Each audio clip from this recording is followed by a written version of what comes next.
It was the first time in my life I woke up to a morning like this. A morning that didn't feel like mine. When I opened my eyes, something was already wrong. My body was burning, my skin drenched in sweat, and yet I felt cold shivers running down my spine. I couldn't breathe properly, my chest was heaving as if I had been running for hours. And then I realized I was completely naked. At first, I thought it was just me. That maybe I had a nightmare I couldn't remember. But when I staggered out of bed and heard noises from the other room, the world around me tilted.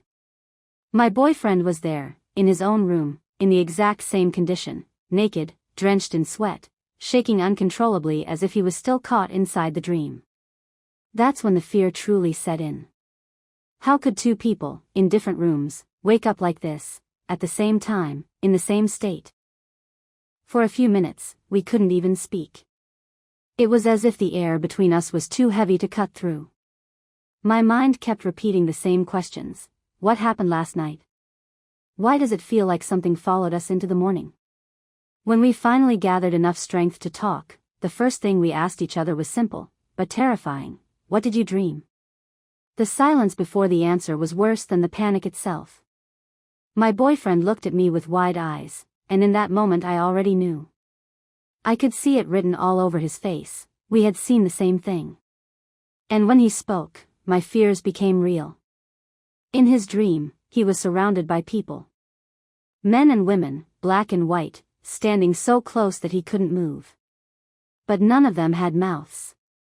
Their faces were blank, empty, yet they stared as if they could devour him with their silence. I froze. Because I had dreamed the exact same thing. The same faceless crowd pressing in on me, their silence louder than any scream. It wasn't just similar, it was identical. Every detail matched.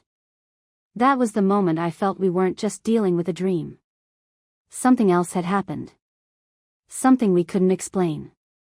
The rest of the day felt unreal. We couldn't shake the images, couldn't stop the panic.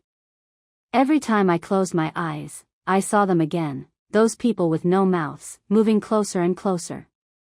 Finally, we told a friend what had happened. We expected them to laugh, or at least try to rationalize it. Instead, their reaction made everything worse. They didn't hesitate, they didn't smile. The only thing they said, in a voice that felt deadly serious, was, "Get out of that house immediately." And in that moment, I knew, something was terribly wrong, and it wasn't over.